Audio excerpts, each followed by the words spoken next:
las 8 de la mañana con 32 minutos. Nosotros seguimos con el candidato a primer vicepresidente por el Partido Fuerza y Libertad y también candidato con el número uno para diputado por Lima. Para diputado por Lima, Gilbert Violeta.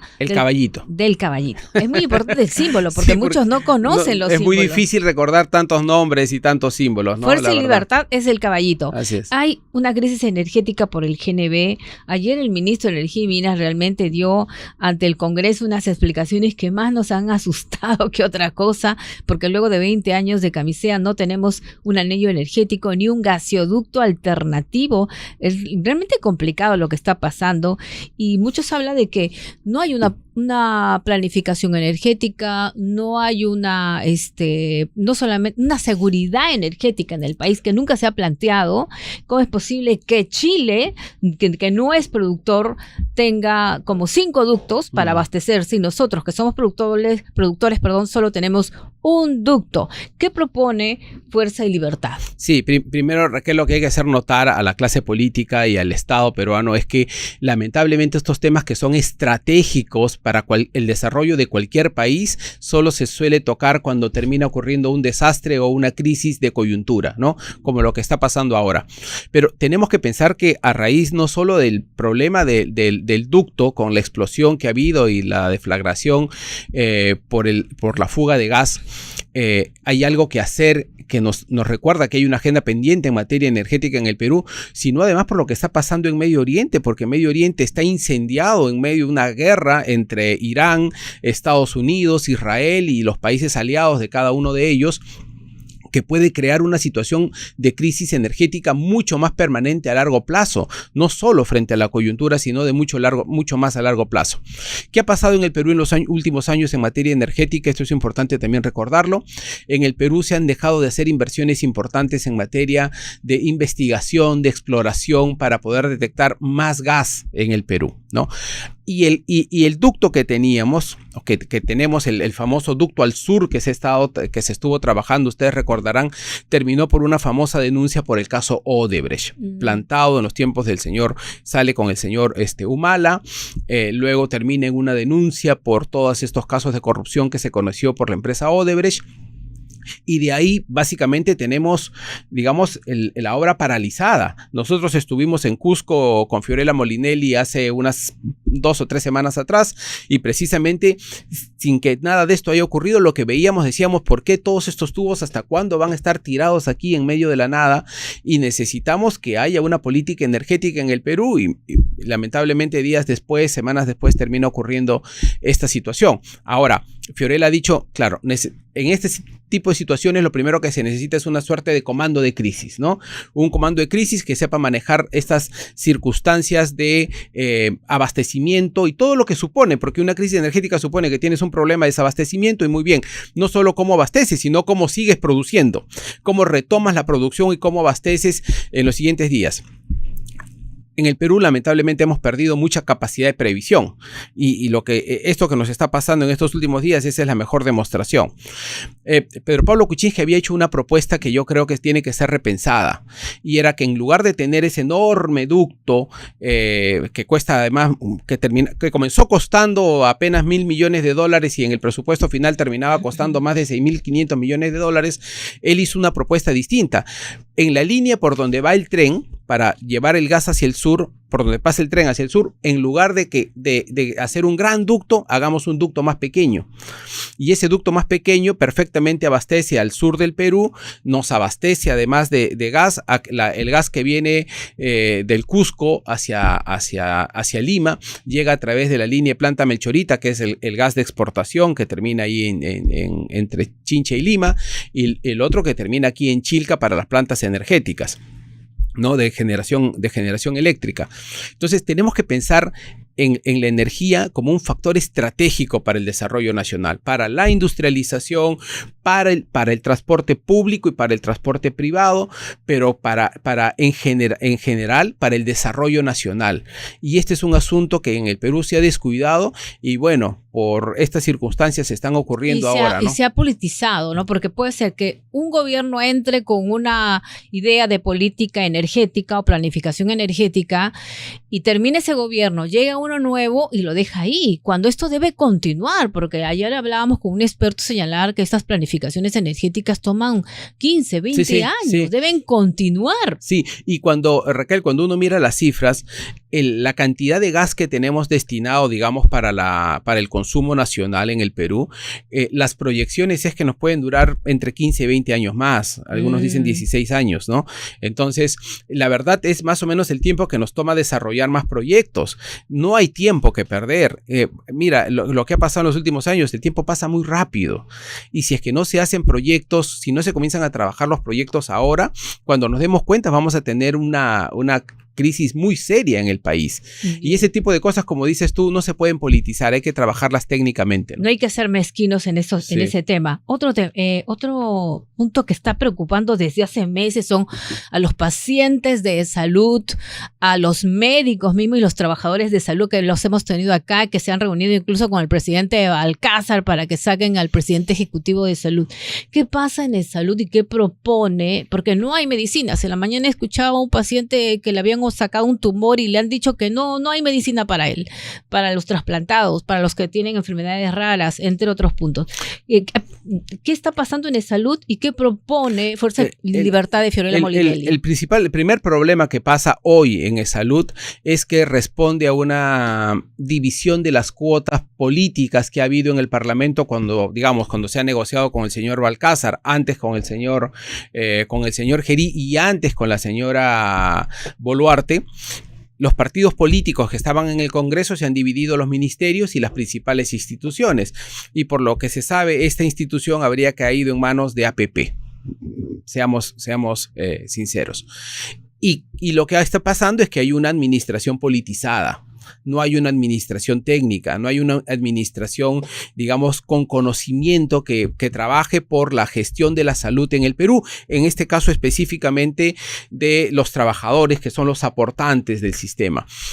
Y eso está dando lugar a esta crisis de falta de medicamentos, de los problemas con las citas, etcétera. Lo primero que hay que hacer es hay que corregir esto. Yo no sé si el señor Balcázar sinceramente tenga los pantalones para poder hacer un cambio en el timón, digamos, en la gerencia, en la presidencia y el directorio de salud. Pero eso es algo que hay que hacer impostergablemente. En un probable gobierno de Fiorella Molinelli, ¿qué harían en esa salud y en el MINSA? Lo primero que hay que hacer, lo primero en términos de dirección y de gestión hay que poner a gente que conozca verdaderamente el sector, ¿no es cierto? Que conozca del tema de salud pública, que conozca el tema de gestión, que no es lo mismo que conocer de temas de salud que gestionar. Tienen que tener un perfil de gestión y también que conozcan la materia. Eso es lo primero. Y lo segundo, lo que nosotros hemos dicho, el camino a mediano plazo es integrar los sistemas. Hoy día en materia de salud tienes, por un lado, las sanidades de la policía, del ejército, los hospitales del ejército, de la marina, de la FAP.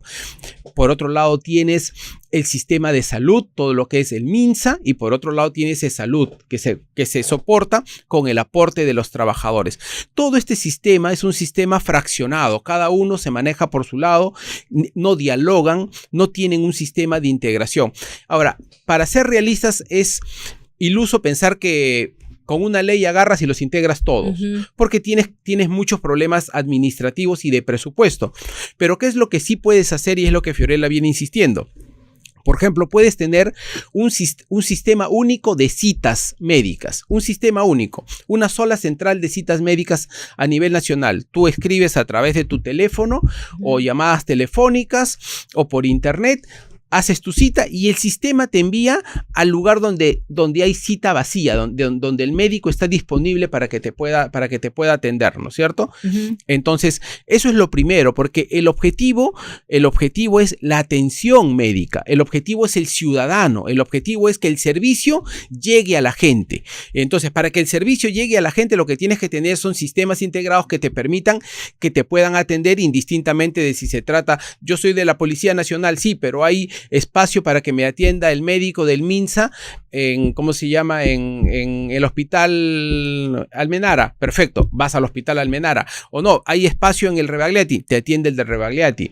Lo importante es que el sistema esté integrado. Y lo demás es simplemente un sistema en la que internamente los sistemas se pagan entre sí. Tantas citas me atendiste tú, tantos medicamentos te di yo, y simplemente se hace un balance contable, que es ya administrativo.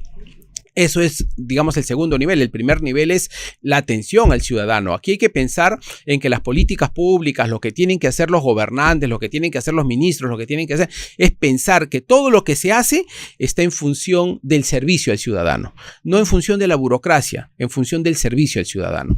Hacia eso vamos. Otro punto, el de la seguridad ciudadana. Hemos visto a los candidatos proponer cosas descabelladas, algunas viables, otras no. ¿Qué propone Fuerza y Libertad de Fiorella Molinelli? Bueno, aquí hay que partir de un diagnóstico que también es importante tenerlo muy rápidamente. El Perú, para el crimen organizado transnacional, se ha vuelto un paraíso. ¿Por qué se ha vuelto un paraíso? Primero, porque con la enorme informalidad que hay en el Perú, digamos, se puede lavan dinero de una manera muy fácil. Y en segundo lugar, porque el Perú es un gran productor, por un lado de drogas y por otro lado de oro. Y aquí hay una economía que se está integrando entre el narcotráfico y la minería informal. Entonces hay que trabajar estos diversos factores, la informalidad, la minería informal y por otro lado el combate contra la producción de drogas, para poder tener, digamos, un sistema que contenga el avance del crimen organizado transnacional. Esto en términos macro, en términos generales. En términos operativos, el principio de autoridad de todo país lo marca la policía del país, en este caso la Policía Nacional del Perú. Si hay algo por lo cual se tiene que comenzar a fortalecer, es la Policía Nacional del Perú. Y discúlpame, Raquel, vamos a ser muy duros en esto, pero no podemos dejar en manos de la Policía Nacional del Perú, hoy día plagada de corrupción, pensar que esa Policía Nacional del Perú es la que nos va a resolver el problema de la inseguridad ciudadana. Tenemos que reformar la Policía Nacional del Perú desde sus raíces. La Policía Nacional del Perú, no tengo la menor duda, hay agentes, hay policías que son héroes nacionales, valiosísimos, honestos. Con esas personas hay que trabajar. Con toda la otra gente a su casa. Pero va a ser difícil porque hay todo un sistema que impide que se combata la corrupción en la Policía Nacional. Pero te das cuenta, tú misma reconoces que hay un problema de corrupción muy serio en la Policía Nacional del Perú. ¿Y cómo combatir eso? Porque hay que comenzar, mira. Se va a encontrar con por varios supuesto, porque eso hay que tener y aliados un sistema de la corrupción. Hay que tener un sistema de contrainteligencia policial o del control interno, y de repente si hay que comenzar votando al 10% de la policía, lo tienes que hacer, porque es mejor avanzar con los policías honestos que con una institución cargada de corrupción. Te pongo una anécdota que el otro día nos comentaban en Puente Piedra. Había un operativo que se iba a realizar en Puente Piedra. El equipo policial se encerró para que nadie sepa dónde iba a efectuarse el operativo, y de repente cuando llegan al operativo no estaban los delincuentes que según el reporte de inteligencia estaban reunidos en determinado lugar. Alguien de la propia policía les había dateado que iban a llegar a tal lugar. Bueno, entonces, con esa policía no resolvemos el problema de la inseguridad ciudadana. Y buenos comandos, nuevos directores de la policía que de verdad utilicen inteligencia operativa, no que se comuniquen con las ánimas. Pero ahí la policía tiene que ser reformada, digamos, la limpieza policial, pero la otra cuestión que se necesita, yo he tenido la oportunidad de trabajar para el Ministerio del Interior, la otra cuestión que se necesita al interior de la policía es dividir entre una policía de investigación criminal y lo que se llama la policía comunal, ¿no es cierto? Lo que sería un poco la civil, pero la famosa policía de investigaciones que antes existía en el Perú, la PIP, que ahora tendrá otro nombre, ¿no? Es fundamental. Mira, el terrorismo se venció con investigación, no se venció con otra cosa. Hay que recuperar un poco las experiencias que hemos tenido positivas en el Perú. Un minuto nada más. ¿Cómo recuperar? ¿No hay equilibrio de poderes? ¿Cómo recuperar el equilibrio de poderes? Se sabe que el Senado va a ser un super Senado y si se debe eliminar la vacancia por incapacidad moral. Yo me opongo al superpoder del Senado. Ya. Y creo que si es que tenemos la suerte, Dios lo permite, de estar en la Cámara de Diputados, hay que modificar esta pauta constitucional para que el Senado no tenga el poder que piensan, que han esperado, que han diseñado tener, porque creo que es darle demasiado poder a una institución que rompe con un equilibrio de poderes. La base de la democracia está no solo en el sistema de representación, sino en el equilibrio de poderes, y eso significa que hay que hacer algunas reformas constitucionales. Pero la otra cuestión que es fundamental, si es que el Parlamento decide votar un presidente, la regla tendría que ser que se vayan todos. que nadie se queda. Porque si no creas un incentivo muy fácil, voto presidentes cada vez que se me ocurre o cada vez que el presidente no accede a mis presiones, sino acaso mis chantajes, y en consecuencia, si tú no me haces caso, yo te voto. Y así cambiamos de presidente cada año, ¿no? Cada vez que se me ocurre, y además con un proceso que está pero mal llevado. actualmente se ha creado para que el Senado no cierre. Para que no, por eso es que hay que modificar. Hay que modificar la Constitución para tener un verdadero equilibrio de poderes. ¿Se debe definir la vacancia por incapacidad moral? Yo la eliminaría. No estoy diciendo una cosa muy fuerte. Yo la eliminaría, ¿por qué? Porque hay un camino para votar a un presidente, que es el juicio político. Y el juicio político significa un procedimiento para que el presidente vaya al Parlamento, se defienda, hablen sus abogados, pero en el juicio de incapacidad moral te plantean una mañana te plantean el recurso por la incapacidad moral, la moción, y en la tarde, en la noche la están votando y de repente el país cambió de presidente de la noche a la mañana, y eso tampoco es bueno. Muchas gracias a Gilbert Violeta, candidato a primer vicepresidente por el partido Fuerza y Libertad y también candidato a diputado con el número 1. Caballito, gracias. Pausa, volvemos.